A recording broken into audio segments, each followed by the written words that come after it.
Hello, interwebs, and welcome to Close Up. I'm your co-host, Joe. And I'm Ryan. Today, Ryan and I are going to do another twofer episode, Killers of the Flower Moon and The Creator.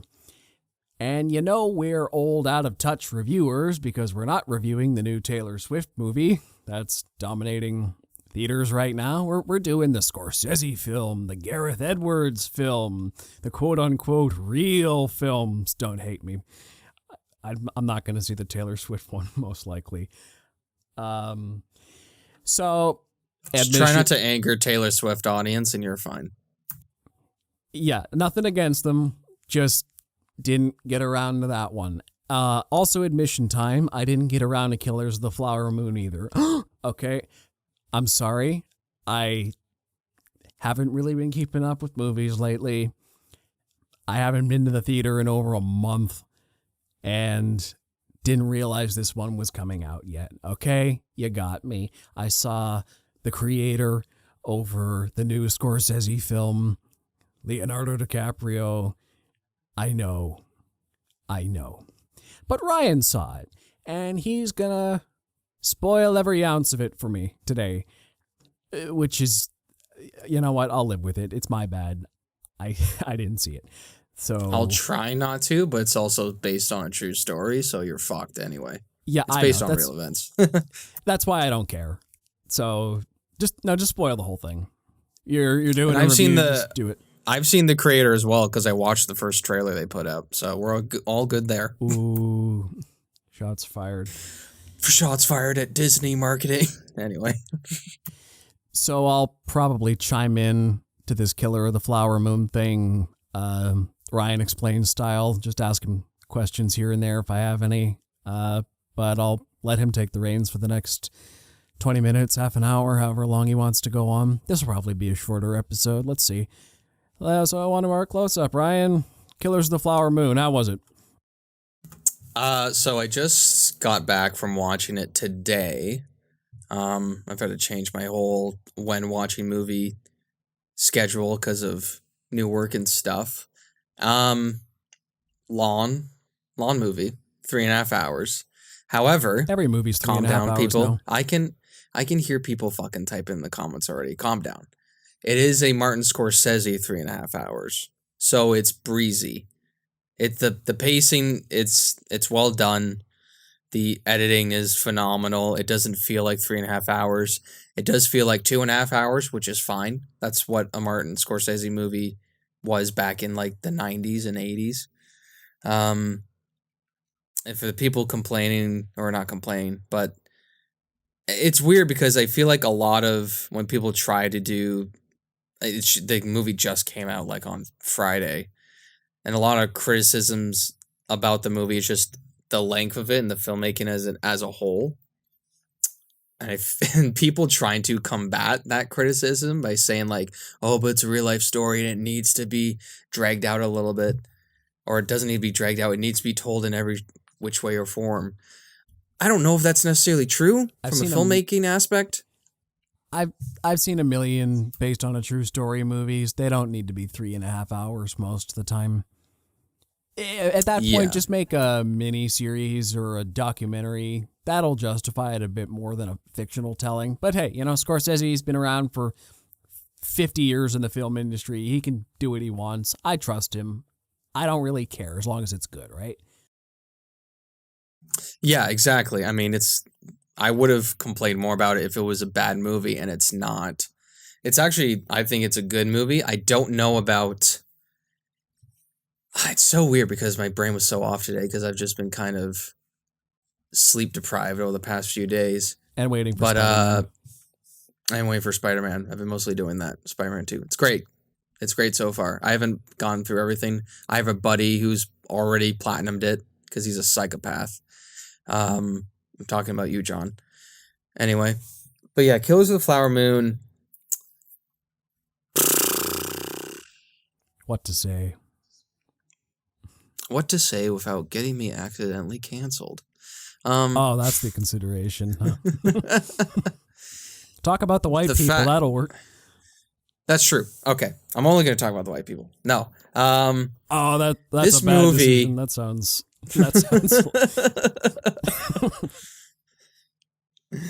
Oh, no, that'd be like the movie like The Green Book. Anyway, this movie this movie is really good, and not in ways you would think, where because Scorsese is very much that type of director who is known for the glorification of gangsters or mob movies, criminal underbellies, all that stuff. But here, he takes the most grounded approach to a movie that I've ever seen from Scorsese or just any of the classic directors.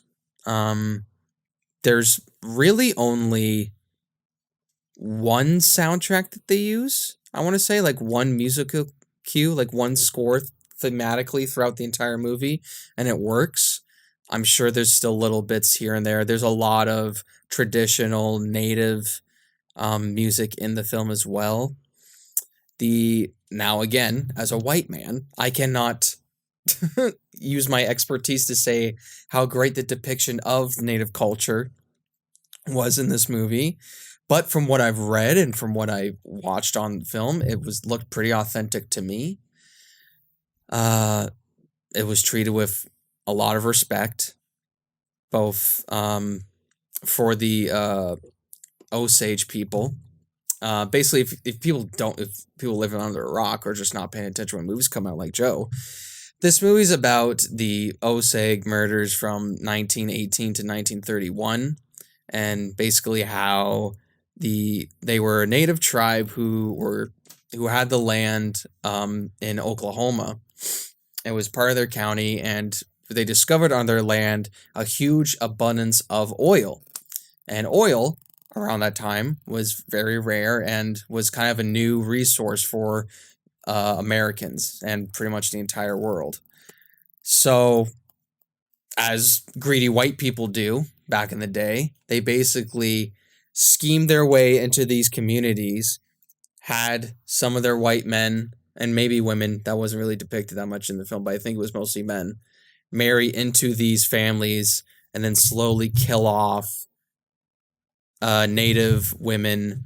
Every time I look up this story, it always says Indian like murders, but I'm just gonna say native because it feels wrong to me. The U.S. Americans don't care about the use of Indian, Yeah, which is it's more of a whatever. hot button term up here, but It's kind of the title of it. It's the Osage Indian murders, but I'm just gonna say native because it just I don't know. I'm trying to get as less canceled as possible. But yeah, the men would get married into these. Matter, you got to wade into it tough. a little bit. Mm-hmm. And it's men marrying into these native communities, marrying all the women, and then finding ways to murder the women, either by just straight up shooting them or poisoning them, so that then they can inherit the oil land for themselves, and then they become rich off of it. That's pretty insidious. Pretty insidious. Terrible thing that actually happened in real life. And the way Scorsese depicts this is not in a way you would think Scorsese would, where it's a bunch of, classic songs from the 70s and 80s about these real life hustlers going around. And, it's not like a Goodfellas soundtrack or The Departed, it's straight up. This is grounded. We're showing these people in the most evil light whatsoever. Robert De Niro and Leonardo DiCaprio, respectfully. Leo plays the protagonist, who he plays Ernest Burkhart, who marries the lead, the female lead, Lily Gladstone, who is Molly Burkhart in the movie, who I think she deserves an Oscar nomination, if not an Oscar. She does a fantastic job. Leo will probably get nominated because it's Leo. Robert De Niro will definitely get nominated. Robert De Niro plays William Hale, who is sort of the center, like the patriarch of this criminal enterprise or this hustler gang. And the amount of pure evil that Robert De Niro portrays through this man is in the most unsettling way possible, because of just how real it is. He's not over the top. He's not putting on a big, villain laugh, or he's not being Al Capone in The Untouchables, right? He's not being that guy. He's just being this narcissistic schemer who basically tells himself the lie that I'm a friend to these people. Hey, I donate to this community all the time. We're friends. I call these people my friends, but I'm also responsible for 60 Native women's death from the years of 1918 to 1931. It's also thought to believe that it's over 100 deaths because, again, not a lot were accounted for, even investigated. It was true from back then. It's even true now. I mean, even up here in Canada, there's a bunch of Native women who just keep getting murdered in BC and maybe Alberta, and it's not really being investigated well enough. Yeah, there's a lot of cries for find them. Why won't somebody do something about this? Do something? There's just kind of this ambivalence towards it. It's really sad. It's very sad. It's what they don't teach you in school. North America history is fucked, especially when the white people come over and take over the land. We didn't learn about this shit in school. Ugh. We learned the sunshine and roses part of the narrative. It's like we learn, pioneers come here and the brave adventurers to settle a new land, brave the harsh environments, and build a new society better than where they came from. And while a lot of those stories are true, but what they don't tell you is what it had to be built on top of. But we gave them blankets, so that should be okay, right? No, you gave them blankets that were covered with the black peg. Come on now. Genocide. Yeah, I think I learned about residential schools when I was in high school, like near the tail end. I feel like that's one of those things they just kind of mentioned. They talked about it, but it wasn't. They didn't teach it was you like about for it. two classes. They just mentioned it. They said this is a thing, this happened, but they didn't really tell you anything about it. Yeah. Anyway, I'd say let's get into a lighter subject, but this movie's not really a lighter subject. No. So yeah, Molly is the main actress and it's basically, so this movie literally starts with Leonardo DiCaprio's character coming back from World War I. I was trying to figure out the time period because I didn't honestly do that much research going into this movie. I was like, okay, he's talking about the war, but there's cars and there's oil. It's gotta be. And then the word popped up, prohibition. It's like, okay, it's somewhere in between the 1920s. There's something there. And basically, his very first interaction with William Hale, Robert De Niro, is so you like money, you like women? Well, these Native women, they inherit so much, and if you marry them, and then all that state money can goes the right way, and we get that money.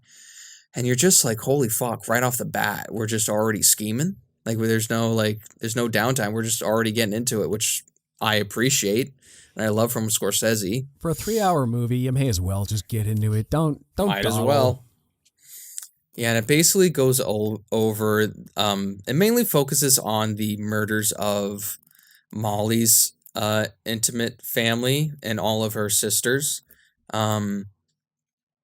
Yeah. A bunch of Ernest, and Ernest is, so Leonardo DiCaprio is the nephew of Robert De Niro's character, and so Leo marries Lily's character Molly. There's one of Molly's sisters, Anna, isn't married, and she's portrayed as she likes to drink a little bit. She carries a gun in her alligator purse, which was well documented.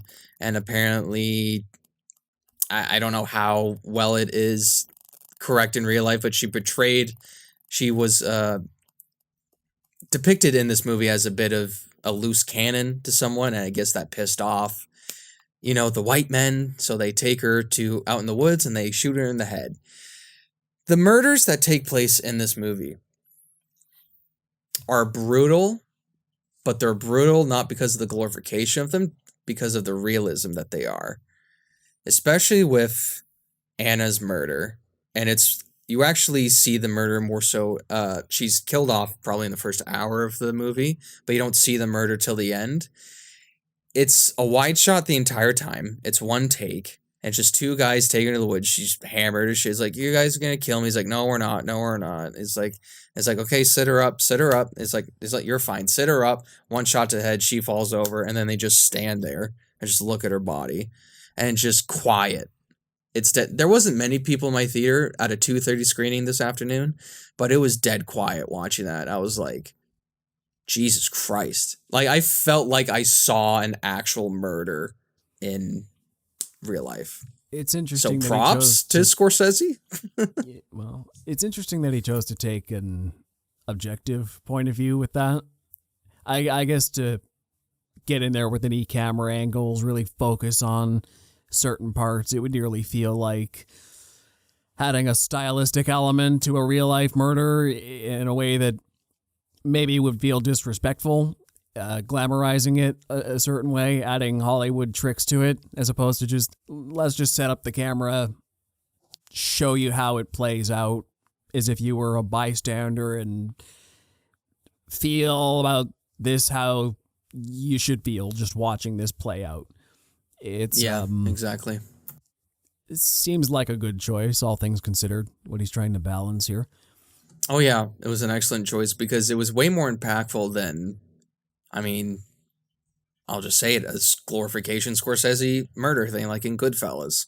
You know, I rewatch Goodfellas, or I'll rewatch The Departed, and I'll see someone get murdered, and I'll just be like, meh, because it's the glorification of it. It's not real to me. But then you see something like this, you're like, it was real people. There were actual people who were murdered because they had money, and then there were men who were powerful enough, or thought they were powerful enough, to take that money from them by murdering them and just scheming from them. And it's so sad. So let's get into the story a little bit. I'm just curious, now that you've given me all this context. So you said Leonardo DiCaprio's Robert De Niro's nephew. So is he going into this community with the intent to swindle them and kill them like other people, or is he more oblivious to what's going on? Like, what's his intention? He knows from day one. He knows from day one that his uncle wants him to scheme for him and marry into it. He sort of becomes. It's funny. So where they are at this time, the Osage were, again, apologies if I mispronounced the Osage community out there. White guy. Anyway, apologies. I'm pretty sure that's how you pronounce it. I just watched the movie, but my mind's drawing a blank today. Basically seduces Molly into marrying him. And the movie doesn't outright say on either side if he truly loved her or not. There are hints towards both. I mean, there are scenes where he's professing his love to her. He's like, I want to protect my wife and all that, and our kids. But he's also, at the same time, slowly killing her because Molly has diabetes, and it's around that time where insulin was just invented, and people don't really know what insulin is. And invented by the guy from my hometown, Sir Frederick Banting.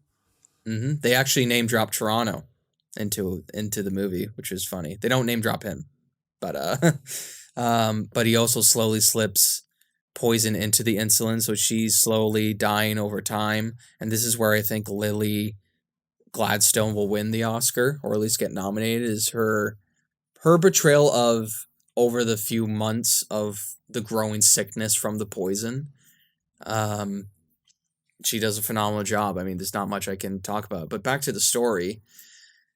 It's basically about Ernest scheming his way into the community, marrying Molly, and then going through with the schemes, picking off different women and different men from that community one by one, murdering them, setting up murders, and then him sort of being conflicted with it as well because he has an obligation to his uncle because he gave him a job. He came back from war. He can't do any heavy lifting, so he feels like he's a freeloader. He's got an injury where he literally can't lift more than 50 pounds. And he's got this job opportunity there. He feels that he's entitled to his uncle and to listen to him. But he also has this connection to his wife. He has to be loyal to her. I mean, he made a vow with her. They're a family now. And you see him be conflicted a little bit throughout the movie, but also I think this is where I appreciate Scorsese so much, is that you clearly see Ernest just ignoring it. You just see him ignoring what's happening and him basically thinking, oh, it's not that big of a deal. And throughout the whole movie, it's basically just about, here's the murders that happen, and here's how Ernest and Molly deal with it, and how the repercussions of that happened, and the conflict. It's a very dialogue heavy movie. It's kind of like Oppenheimer in that sort of way. And I'm here's the thing. Robert De Niro has been given some criticism over the past decade of his film choices and some of his performances being always just being the old Italian dad from, Goodfellas or whatever, and just sticking to that, right? Like, and I've heard some criticisms where his best last good role was in fucking Silver Linings Playbook. This is probably one of his best performances. He completely transforms himself into this disgusting, scheming, narcissistic Southern man who is only thinking about the money, and he's phenomenal in this. It's going to be tough. I mean, I thought that the supporting actor category was in the bag with Robert Downey Jr., but now Robert De Niro comes out of here. It's going to be a tough year, man. It's going to be a tough year indeed. That's always nice to hear. I just wonder how Ernest is he easy to root for? Because if he just constantly puts that conflict in the back of his mind, like, it feels like an easy answer. You don't go on the side of the murderer, even if they're your family. Like, is it just DiCaprio's charm carrying this thing through, or is he as a character actually? Well, that's the thing. That's the thing that I think Leo does a phenomenal job in this well, is that he doesn't really have charm. I mean, Leo himself has charm. We all know that. But the way he plays Ernest, he's kind of he's like the right-hand man of William, but he's more treated as like the dog. It's basically a dog that is being told what to do. He's allowed to do it, and is just given commands to follow. And so you're not really rooting for anybody in this movie, but you're just watching acting giants and greats perform at their highest level, that you just want to see more of them. I mean, the scenes between Leo and De Niro are phenomenal. Their chemistry is outstanding. What I was shocked about was Leo and Lily Gladstone's chemistry. Think about how that would work. And you believe that they've been a couple for a while and that they're married with kids. Jesse Plemons does a great job as the FBI. I don't know. It's 1910, so who knows? Well, I'm just saying, I can't imagine DiCaprio with somebody over 25, so. Do. Oh, man. He has his preferences. Anyway, let's not get into it. I'm not judging, just commenting. It's so funny, though. But yeah, Jesse Plemons does a great job as who's honking outside my door? As the agent from the Bureau of Investigation, because they are technically not the Federal Bureau of Investigation. They were just called BOI back in the day, and I love that detail that Scorsese was like, no, we're keeping that because that's what they were called. Brendan Fraser has a small role as an attorney, a defense attorney, but he's fucking hilarious. Just he's not even trying to be funny, but it's the way his very first scene where he's screaming at the judge like, I need to talk to this man. I need to talk. He does a great job. And there's a moment where Ernest goes to meet with the entire community of where he's the people because the government is trying to use Ernest to testify against his uncle to bring these murders to light. And there's a moment where Ernest goes back to his family, to the associates of his uncle, and Brendan Fraser is there as the attorney, the main attorney. And they basically manipulate Ernest. This is the weird thing about Ernest, too, is that he's very easy to manipulate because the government, on one hand, is like, okay, we need to use you because you did all this terrible shit. But we can use it in the eyes of the court to take down your uncle. He's like, oh yeah, okay. And then he goes back to his family. Excuse me. He goes back to his family, and then the the attorney basically says, they're not going to help you, right? They're not going to help. The only people that can help you is us.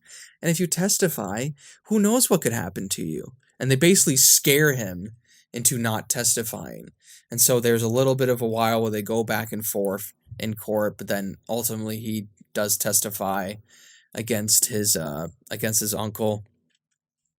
And then there's this amazing epilogue where I think it's set in the 40s, or maybe where they do like a live radio broadcast show, like here's a true crime that happened, and they do all the sound effects, but you see it played on stage. And they basically reveal, they all went to jail, but most of them got out on parole. The only one that stayed in jail for life, or not, was supposed to stay in jail for life, was Ernest, but he got out. Molly, who was the only native woman to survive the family because she was being only poisoned, not shot in the head. She divorced Ernest a while ago, and she later on was remarried to somebody else. And then you see the very last person who comes on stage and gives a speech, but it's not a speech. He's just reading the obituary of Molly Burkhart, who changed her name, and I can't remember what her last name is. It is Martin Scorsese. And he does it in the most... He's just there to just read it and basically say, in the obituary, they talk about her life, her children, where she's from, but they don't mention the murders whatsoever. And that, to me, was kind of a small hint of Scorsese saying, yes, these murders were brought to light, but then very quickly were shoved to the side and not talked about. That kind of feels like true crime nowadays. People get outraged about stuff for 5 minutes, and then something new comes up. Things get covered up again. People forget until the next outrage sparks conversation, and then sometimes people remember the old stuff. Oh, wow, this one kind of connects to that old story. But that's just kind of the sad way media goes. I think you'd love the epilogue, though, because it shows, like, it's hard to describe, but if you ever listen to, like, an old radio broadcast, and it does all the sound effects, you see how they're doing the sound effects on stage, and it's really cool just to see old-timey stuff and how they did those sound effects. But yeah, that's basically the story of Killers of the Flower Moon. Sad. Sounds weighty. Weighty subject. It's very weighty. But the thing about it is, it's just excellent filmmaking as well, because the pacing is so well done, and it's realistic as hell on how they did the murders, how they depict it. All the actors, none of them are over the top. They're all great. The editing style is amazing. The cinematography is stunning. The lighting is great. The color correction is simple yet beautiful at the same time. I don't know if I would say it's one of Scorsese's best, but I will say it's one of his most important films, if not the most important film he's ever made. So that's my review of it. That's a big declaration there. Also, this is the 10th film Scorsese and Robert De Niro have ever worked on together. Yeah, that's almost surprising, and not like, I feel like it should be more, nearly, for how long they've been together. Yeah, this sounds like an interesting one to me. It sounds like a good story, well told.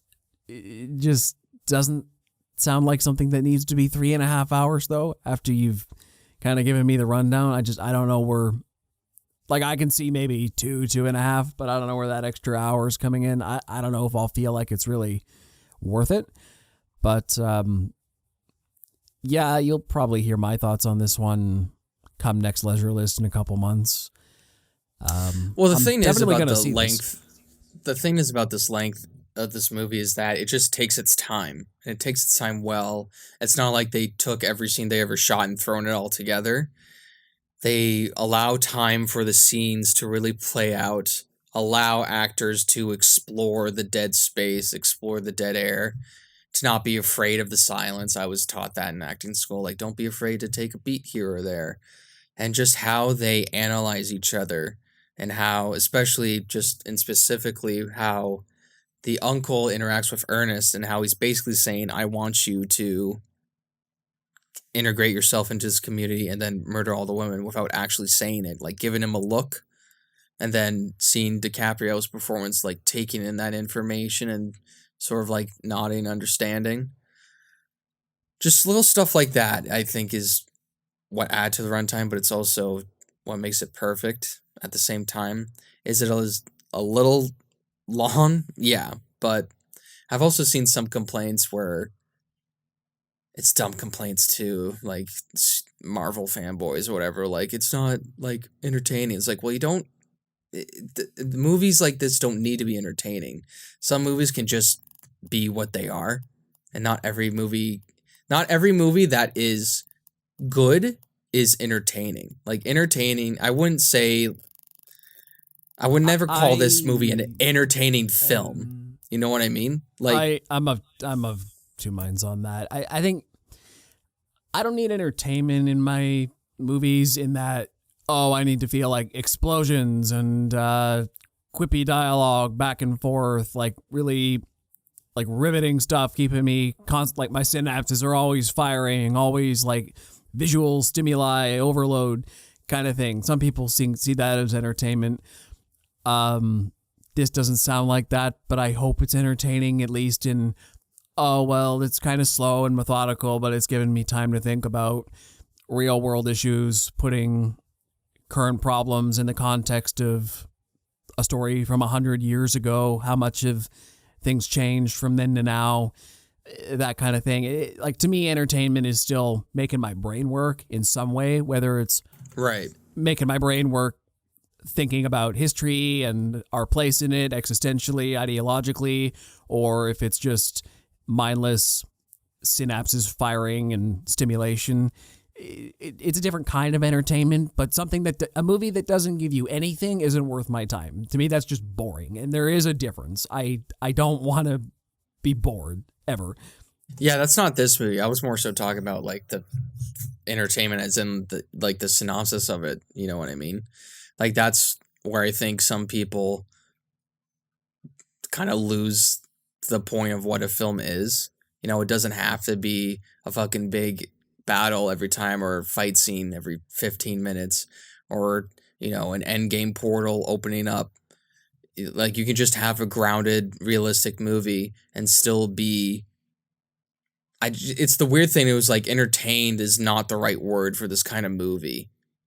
That's what I mean. It's not so much entertainment. It's more so that you're just informed and you appreciate it, but you still feel bad about it because this is real life shit that happened, and it sucks that it happened, and the fact that it wasn't talked about for so long, but you feel informed coming out of it, and you are appreciative of the filmmaking for them doing that.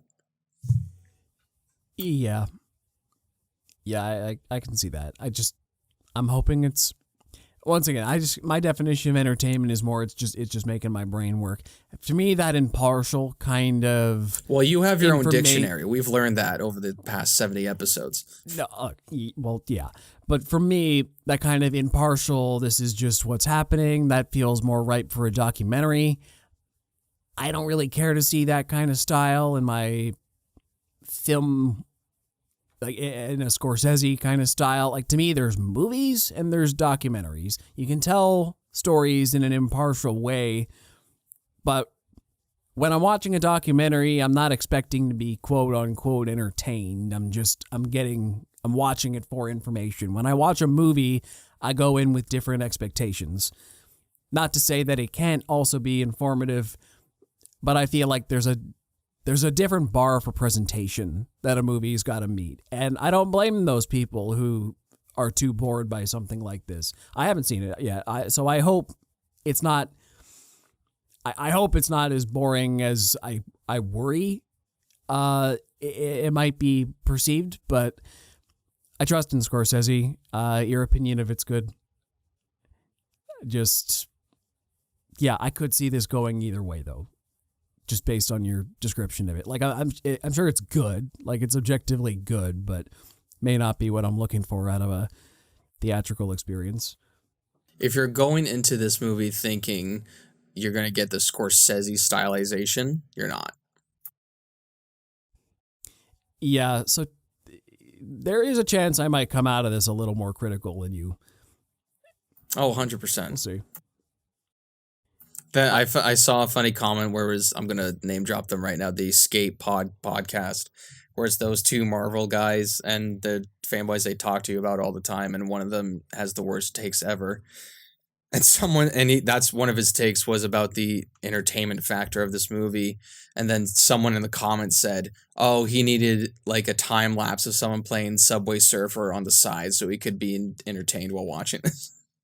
Because that's what happens on TikTok a lot. Oh, yeah. There'll be like a clip of a podcast or a show or whatever, and then right beside it will be like a clip of someone playing a game or a puzzle to keep people entertained. It's a hilarious dumb internet joke. That's stupid. Well, speaking of entertainment that is trying to be more entertaining but doesn't quite hit its mark, The Creator. So this movie starts out very strong with this retro-futuristic opening. It looks like 1950s commercials with that kind of announcer, like, in the future, today, robotics, that kind of thing. Like you'd see in a Fallout opening, something like that. I just love that style. It's just fun. And something about it always just kind of hooks me in. Maybe it's the announcing style, the animated thing, the positive vibes. I don't know. They just entertain me.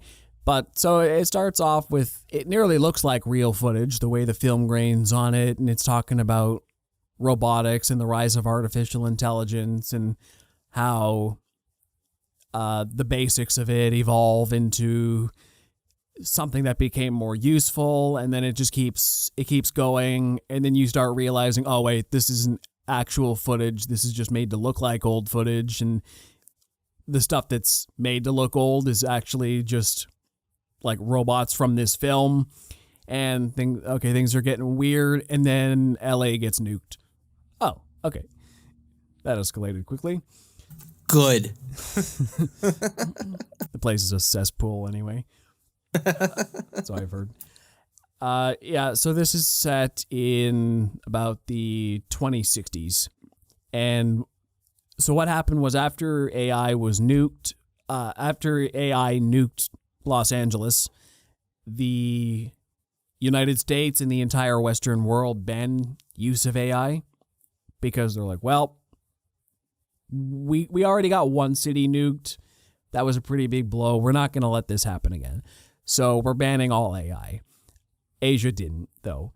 They kept developing it. They integrated it into their society. So robots integrate with humans just in general. There's more robot-looking robots, and then there's simulants, ones that look more like humans, but they don't look that much like humans because they still have this weird like opening in their neck. Like their necks still look robotic. It's not like a Blade Runner situation where you can't tell them apart, but they are more visually human.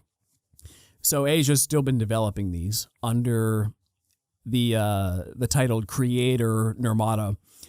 And so the West has this goal of, okay, we're gonna kill Nirmata, we're gonna wipe out the AI in Asia.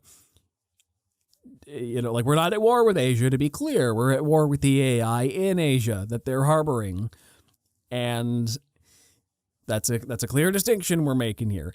We're just trying to wipe out AI for the survival of the human race. So they send in this guy, played by John David Washington, Sergeant Taylor. And Sergeant Taylor is meant to infiltrate this village and get close to Nirmata's daughter to find a way to assassinate Nirmata and hopefully So Nirmata's a human, to be clear, who's developing this AI technology. We don't find out till halfway through that this woman who he does end up marrying is actually Nirmata. But you know what? That was I saw that coming a mile away. It was halfway through, and they're like, "Wow, the big reveal! Did you know your wife was Nirmata?" Yes, I had that figured out a while ago. But thanks for making it seem like a big reveal. And the only reason it's supposed to seem like this big reveal is because in the first act of the movie, she and her baby get murdered off screen, kind of. Jesus, Disney. There's this big raid that happens where the Americans attack the camp and they go after her, and Joshua's cover's blown. He's like, "What the hell, guys? I was this close to finding Nirmata, and you just blew my cover, and it started killing people in the village. What's going on here?" And then as the wife and child escaped, they got blown up by the American military. So then it's 5 years later, Joshua's still haunted by visions from that night when his own wife pulled a gun on him and was like, "You're a traitor," and because she had him found out. And the cool thing about Joshua, he's kind of a cyborg. He's got robotic arm and legs. But I guess that's another distinction this society makes. Robots and AI, they're their own thing, but we can still use robotics to fix people. It's like an Elysium thing. Kinda, yeah.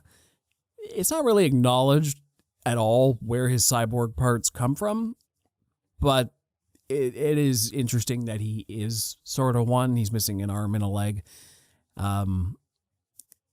Yeah, it's just kind of a curiosity. Easy writing 101. We don't have to explain anything if we just don't acknowledge it at all. I kind of like that, though, because some things don't need to be explained. He's a soldier. I hate you. I'm kidding. He's a soldier. He probably got blown up or something. It's subtext. I don't really know what it's trying to communicate. Let me take a stab in the dark in that he gets more sympathetic to AI during this movie, but you could argue he was always a little part robot himself already. His wife was the creator of the robots. He's kind of a cyborg himself. His surrogate child in the movie is an AI made by humans. It's kind of this symbiosis thing. So I guess you could say that he was always kind of destined to become one with the robots in a way. It was a part of him from the very beginning of the film. That's just my reading into it. But so anyway, the thing about this war with the AI is that the American military has developed this super weapon they call the USS Nomad, which is effectively a mini Death Star. It just kind of hovers in the sky over Asia. And whenever it senses targets, the AI, it's got these light beams that shoot down from the sky and zero in on their targets, just kind of wide light, narrow, pinpoint, missile, bang. It's That's scary. pretty cool. Yeah. It's a pretty terrifying super weapon there. So the AI, their only hope to win this war is to take out that super weapon, but the US knows that. They're like, well, the AI developed a weapon of their own, and it's the only thing we know that could potentially take out Nomad. We don't even really know what it does. We just know it's out there. So Taylor, you got to go after that because you're the only one who really knows the area that well. Actually, I don't even really remember why they got him on board specifically. He hasn't been in the military for a while. I don't remember if there was a good reason they brought him back because he was kind of out of service. I just remember he came back because they showed him a video of his ex-wife Maya, who was still alive, surveillance footage that the military pulled, and they said, well, here's some kind of vague footage of your wife. If you want to go after her, that's a good reason to come back. And he's like, fine, I'm only doing it just because she might be alive. and I want to go find her. I have no loyalty to you, to be clear. I'm just going to find my wife. That's my whole shtick. My wife. Yeah. I want to double back for a sec because I also really like how his job before he goes in LA, he has to go around ground zero and clean up the remnants of the robots that were destroyed in the blast. Just because they might be a potential danger later. And a great scene was when he was with his partner and there was this robot. When they activated it, it was yelling for its family and it sounded like a real person enough that it freaked out his partner. She's like, what the hell? That sounds like a real person. And then he just clips it. Like, it's not. Whatever, man. And then they just throw it in. That's kind of funny. Yeah. And then they just throw it in this giant trash compactor with, it's a huge trash compactor with filled to the brim with bodies of robots that are trying to crawl out and just gets crushed. It felt very Holocausty, genocidal robots because they're thinking, feeling creatures, just, well, not creatures even. They're just kind of being destroyed brutally, even though they can think and feel for themselves. They're just treated like machines when they aren't, and everyone just kind of acts like they're machines, I guess, as a defense mechanism in a way, because they have to dissociate or else they'll get guilty about it. The American military doesn't really dissociate on it, though. They know what they're doing, but they see it. And I really like this illusion. They talked about the Neanderthals and about how, well, once upon a time, there was humans lived alongside other species on this planet, the Neanderthals specifically, and through evolution and survival instincts and warfare and disease. Well, long story short, we were the superior species. We outlived them. They went extinct because we fought harder than they did to survive. That's one narrative you could argue. But long story short, we lived, they didn't. And they see robots the same way. That we made this AI, but left unchecked for long enough, they're going to come to replace us. They're just like, they are superior to us. And the American military acknowledges that. Like, they are better. They have more potential than us, and they will replace us given time. We're just trying to fight for our own survival here. We don't want to be like the Neanderthals who went extinct. And coexistence isn't really going to be an option in their mind. One point off of realism, the United States would never admit that they are lesser than any other country in the world or any other being. Well, not openly, not in its propaganda, but the people who run things know what's going on, you know? Fair. So that's kind of one of the big questions. Does humanity deserve to live, or did we have our time and should just peacefully go into I can't answer that right now. I think we're before our maximum potential right now. I think we got a ways to go. Hopefully. Yeah, we're getting better. So then they go on this mission. This is the part most of the trailer spoiled that you were talking about earlier. So then they find this kid, and it's weird because the robots have never had a child. Every AI and robot or simulant has always been an adult, but this is a child robot. And we learn later on in the movie that it's actually got the potential to grow somehow. They didn't explain that. I don't know how that works. Like, that's a little weird. But this child can grow if like a person. If we don't acknowledge, we don't have to explain. Yeah, basically. So this child can grow, and it is effectively an EMP. It can control or shut down any technology, which is like at will. It can kind of connect to certain things like, well, we're going to shut down your car. I'm going to turn this back on. It just likes watching anime cartoons, mostly.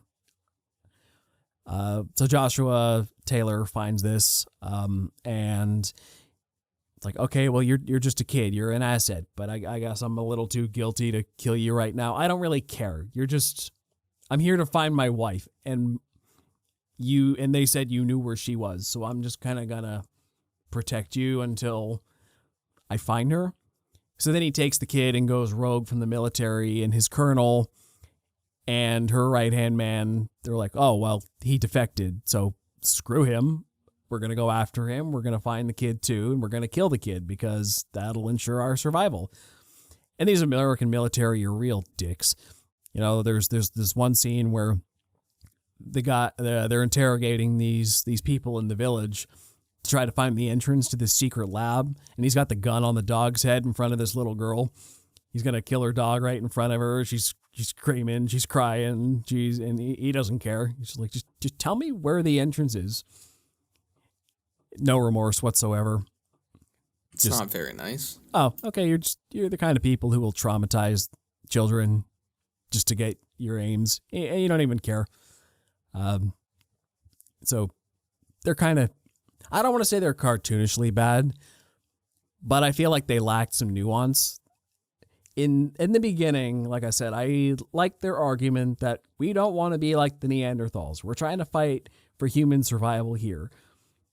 But they also, at a certain point, went a little too evil for evil's sake and just started looking like, well, are you going to see any nuance in this situation whatsoever?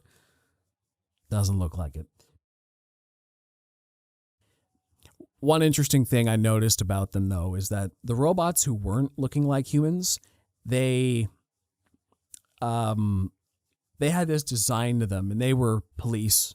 Like they're police units as well that are used, but they had very, very similar looks to the helmets and uniforms of the American military when you couldn't see their faces, which to me read as military are just automatons. They're basically functionally the same. They're all just being told what to do, except the AI arguably think more for themselves than the military do, which is kind of the funny part there. So Taylor and this kid go on a bit of an adventure through New Asia.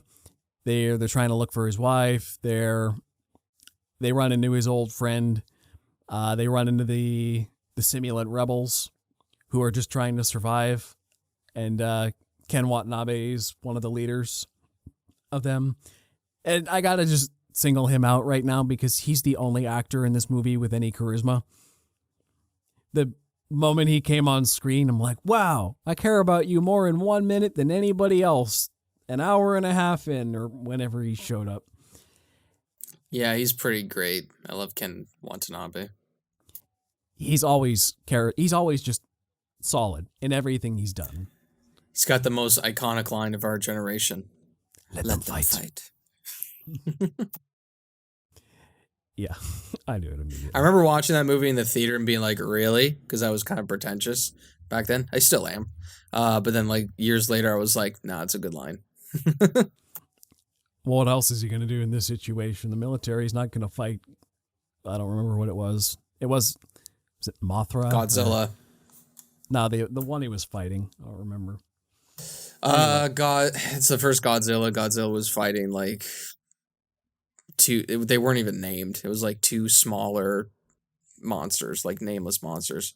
Right. It was like two nameless monsters who were trying to mate, but Godzilla's like, don't mate because that'll destroy the planet. I don't know. Godzilla 2014 was weird. It didn't have a lot of fight scenes, but how it was shot was pretty well grounded. It was pretty cool.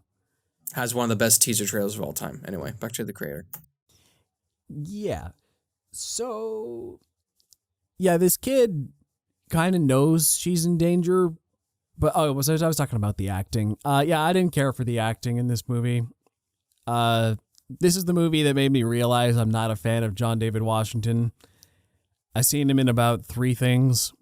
And to be clear, I think he is a decent actor.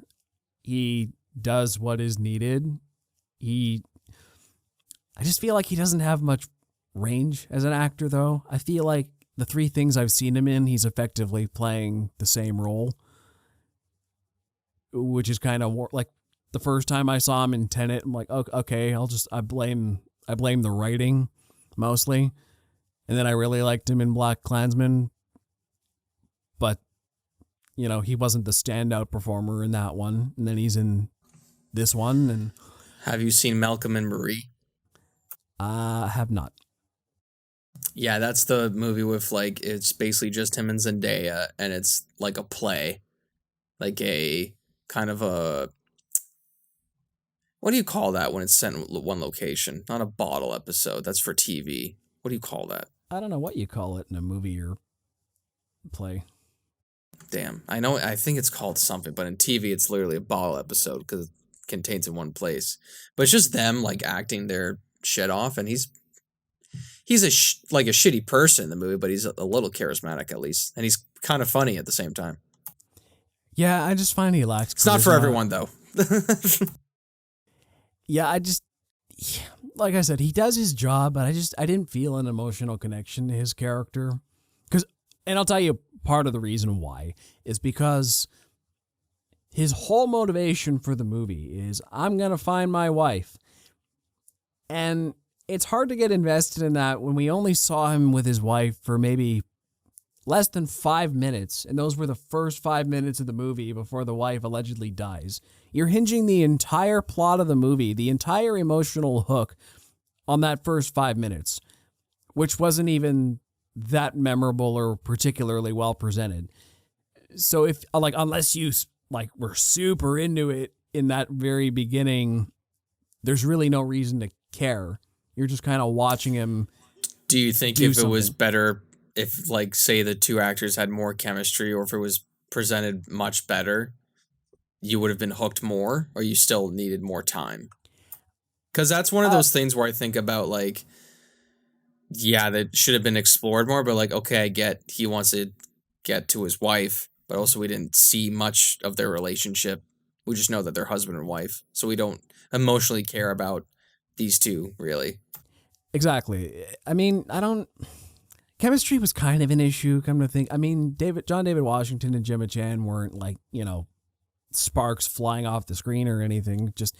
But like I said, they really only got 2 scenes together. They had the very beginning is basically just them. She's kind of making fun of him for something. They're talking about their baby a bit. There's some vague flashbacks to them on their wedding day. No dialogue in there even. They're kind of just partying on a beach together.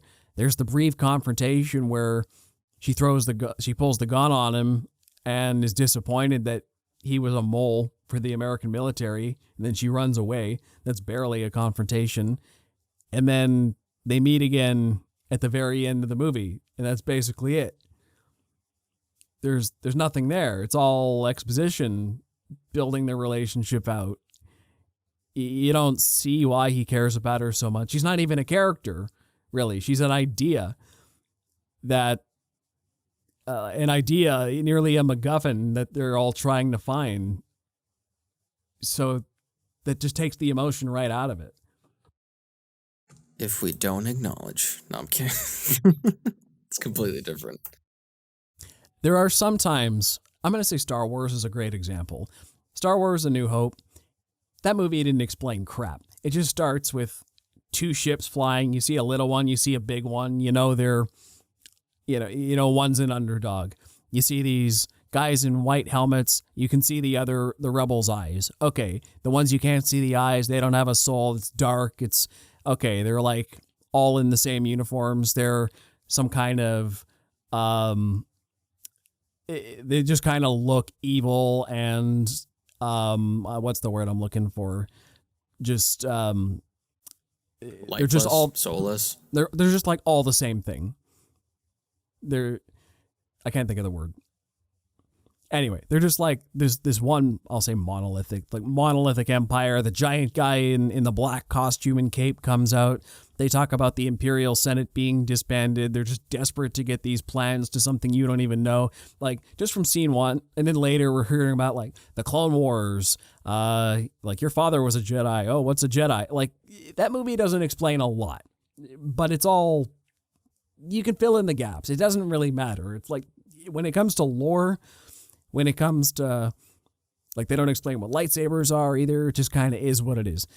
There's a lot of things I'm willing to let slide just for, you know what, this is just part of the world. If you had to explain everything, the movie would be 5 hours long. Just let the world exist. I'll catch on. This movie doesn't explain a lot. It doesn't waste a lot of time, and I appreciate that. I was just dropped into it. I understood what was happening with the barest of context. But when it comes to emotional arcs, when it comes to character stories, I need to see a little more to care. So there is a difference to me between stories and lore.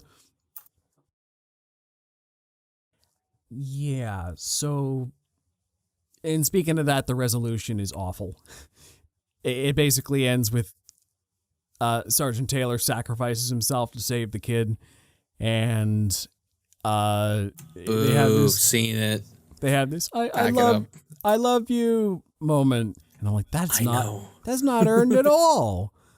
You were literally just using her to find your wife, and then you got guilty when you started seeing her as a real person.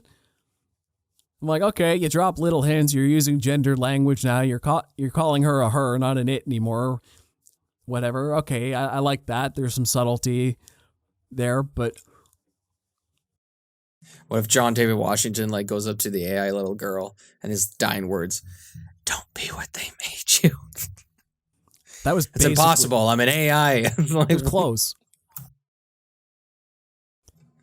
Century Fox ripping off from themselves. Just, hey, we got it. Let's rip it off. Oh, sorry. Actually, no, it was the exact opposite. Now that I'm, not joking around. He basically said, be what they made you. They went up to the Nomad ship and blew it up.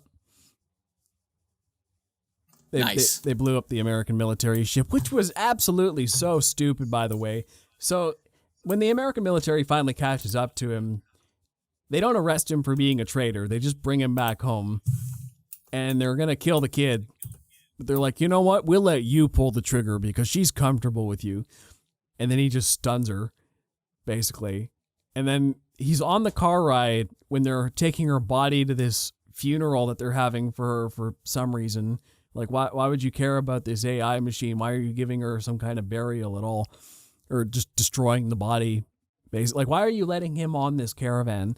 So then he basically takes out the caravan, kidnaps her. Well, she's going with him. And then they break into this airport, steal a lunar ship to the moon, hijack the ship and take it to the Nomad base, take out all the security on the Nomad base through some of that, some of her turning machines on and off bull. And then they blow up the base and he dies. But I'm like, okay, look, I could buy that you hijacked the shuttle. With her powers, that made sense. But that's as far as it went. The military knew they hijacked the shuttle, and I thought, why didn't you blow that shuttle out of the sky? I don't care there's civilians on it. You are trying to win this war against AI. You think the ship is your only weapon. Your whole thing, this whole movie has been keep the child away from that ship at all costs. I don't care what civilians are on that shuttle. They should have blown it out of the sky. They didn't even use the civilians for an excuse. They just didn't do it. They just did nothing with that ship. They just let them go there and destroy it.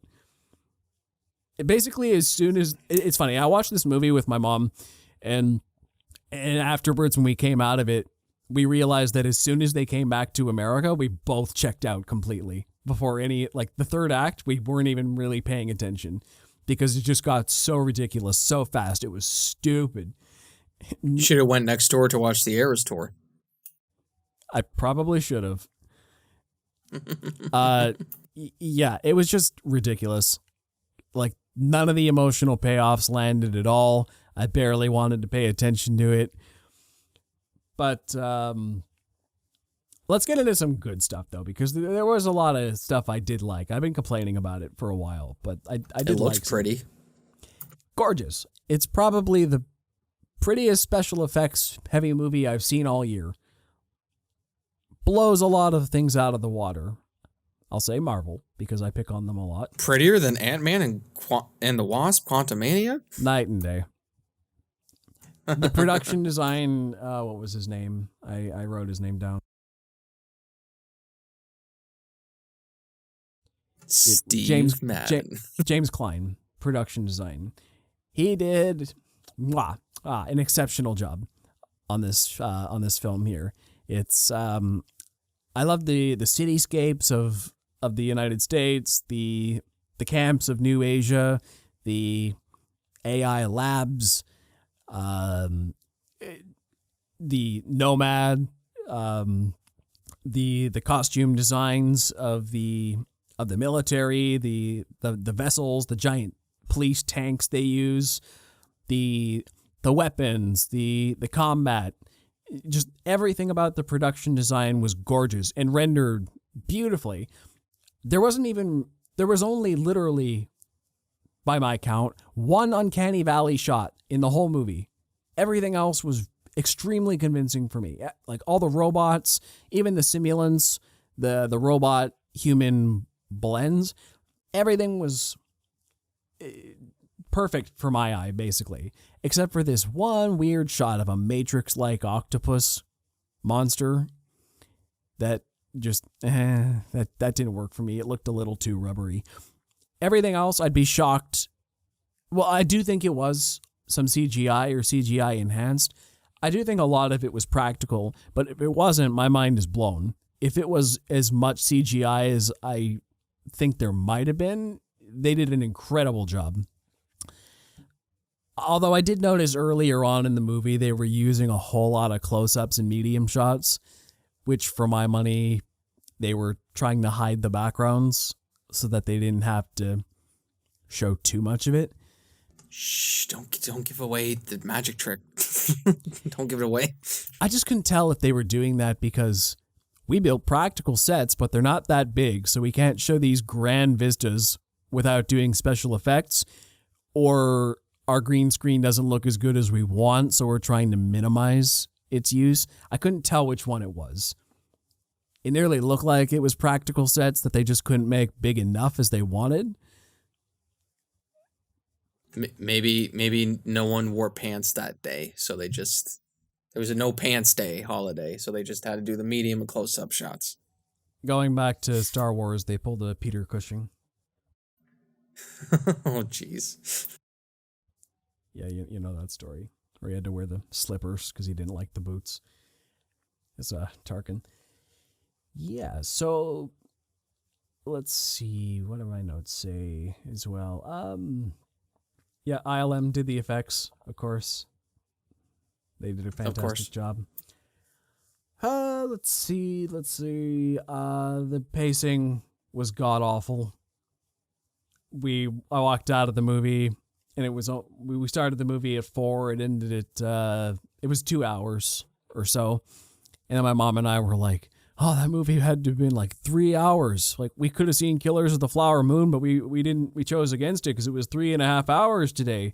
What the heck?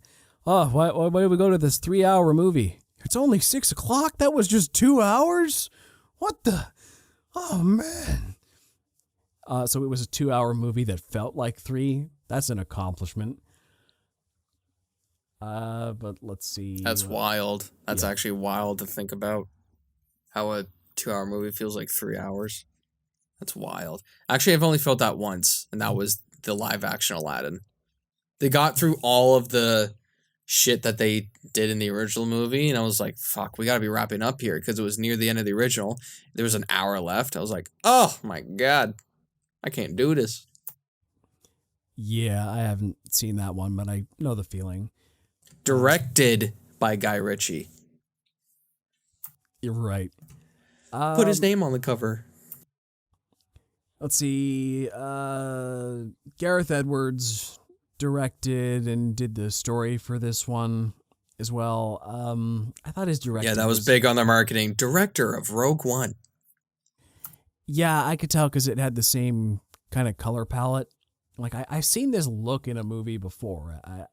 I didn't care for it as much this time though, because I understood what he was going for. He was trying to do the same grounded world again. And he did, to his credit, make a realistic tone. I bought this world entirely. It was a really cool setting, but it just felt, the filmmaking and the look of it just felt stilted and lifeless in a way. It was just kind of drab, and it felt like being in reality in a way where it's like, this is a fantastical world that I should be more in awe of, but it feels so real that it feels so real and like in a mundane kind of way. Yeah, real life looks like sucks. shit to the human eye. Yeah, it just looks like real life, but with cool things that are like supposed to be cool on screen, but they don't feel cool, and that's frustrating. Boo. Yeah. Hans Zimmer's score was good though. Sets the tone well. Oh, that's good. Yeah. I don't think he's ever missed, if we're being honest. No, I can't say he has. So, yeah, that's basically the creator in a nutshell. Gorgeous looking film, incredible production design, good score. Oh, and the bombs. I haven't talked about the coolest part of the movie was the bombs, which were... So there's this one scene where the simulants are trying to defend their village, and the village is surrounded by this moat with a wooden bridge that goes across it. So the American military lands their planes just outside the village, and then you see these little like torpedoes basically that they set a timer for, and then the torpedoes stand up with arms and legs and run across the bridge with the timer going, and the simulants are just like firing at this thing with machine guns, and it's just bouncing off the armor like crazy, but it's just running in a straight line down the bridge. And then it gets right into the middle of the village, just sits down, blows up, and then they send another one out to do the same thing. That's was legitimately cool. Awesome. Those were easily the coolest scene in the whole movie. The only time I had my jaw down, I'm like, wow, this is actually cool. I feel like this is one of those movies where it's kind of dreadful to watch all the way through, but there's that one thing, there's that one cool idea that got past the producers. I was like, no, this has to be in it to be unique and to have something actually cool in those movies. There is some interesting philosophy in this movie. Like a line I have written down here is when he's talking to the kid, the idea of heaven is explored a lot, and Joshua doesn't believe he's a good person, so he can't go to heaven. And so he's talking to Alfie about it, and that's what he calls the simulant kid. And she says, "We're the same. You can't go to heaven because you're not good, and I'm not a person." So there's some interesting philosophy angles in there. Like, what does it mean to be a person? Personally, the most interesting part of the movie, which I probably should have talked about a while ago, but I'm going on tangents. This is just, I'm getting to it now. But it's when Ken Watanabe reveals to Josh what really happened in LA.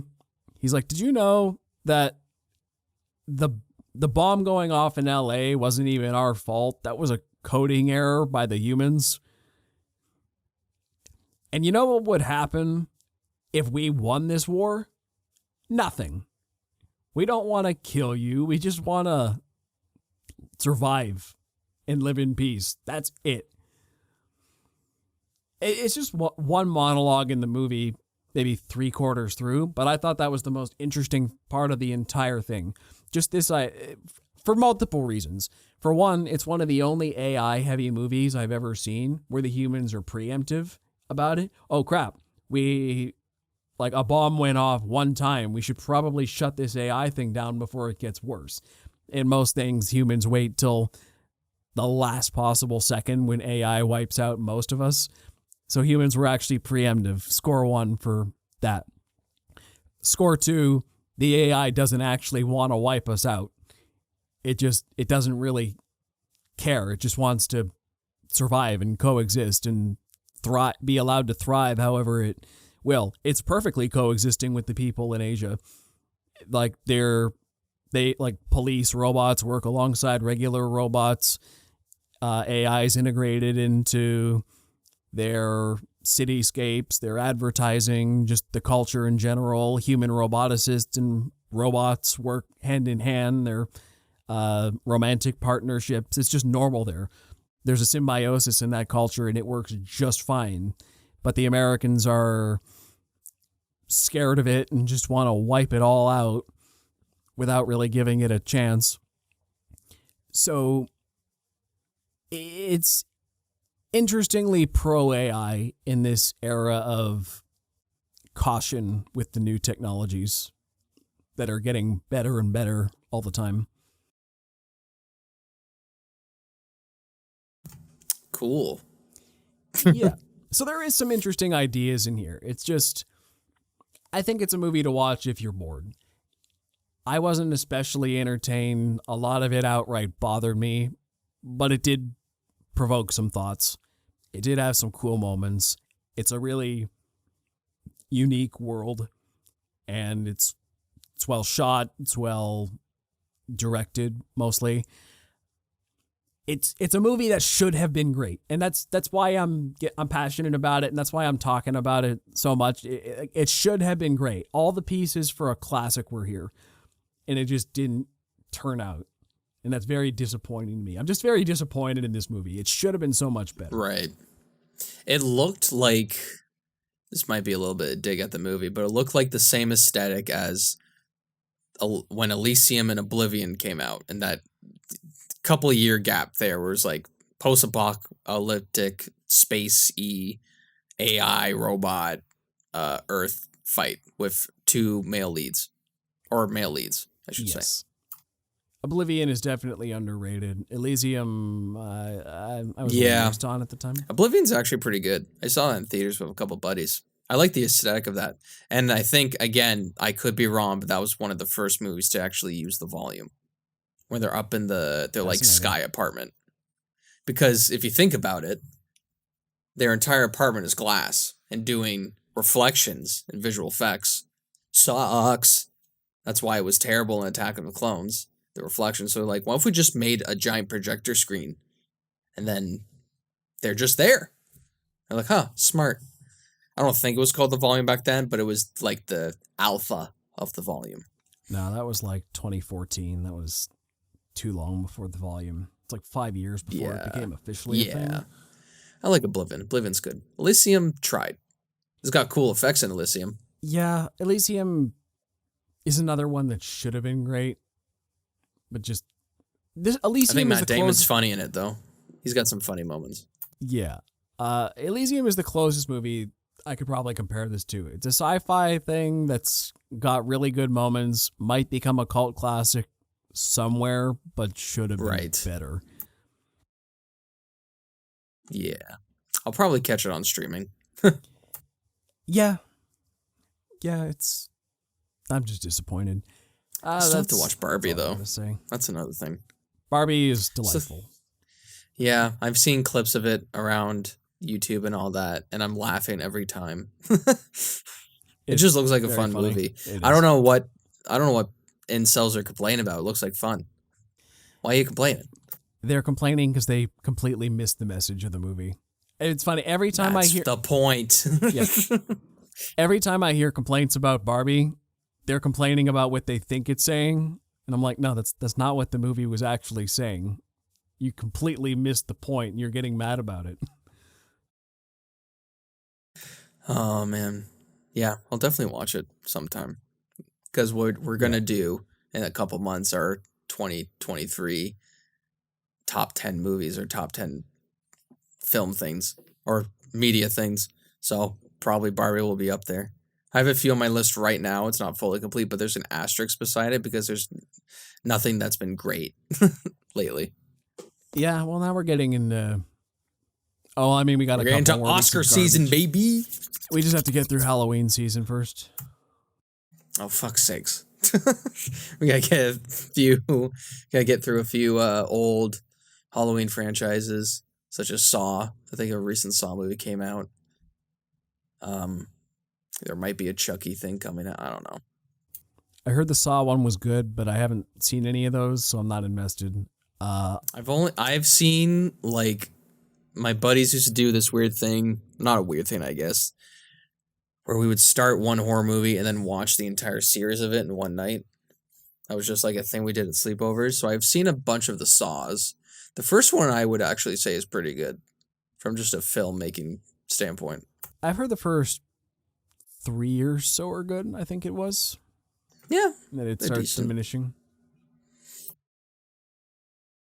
Was it Paranormal Activity? Is that the one? No, what am I thinking of? Is that the one where they're like, they see the guy sees his future death and then saves himself and then death haunt? Is that what it is? Or am I thinking something else? I think that's something else. I think What is those Paranormal Activity movies? is one of those found footage ones. Yeah, you're right. Paranormal Activity is what am I thinking of? Final Destination. Those movies suck.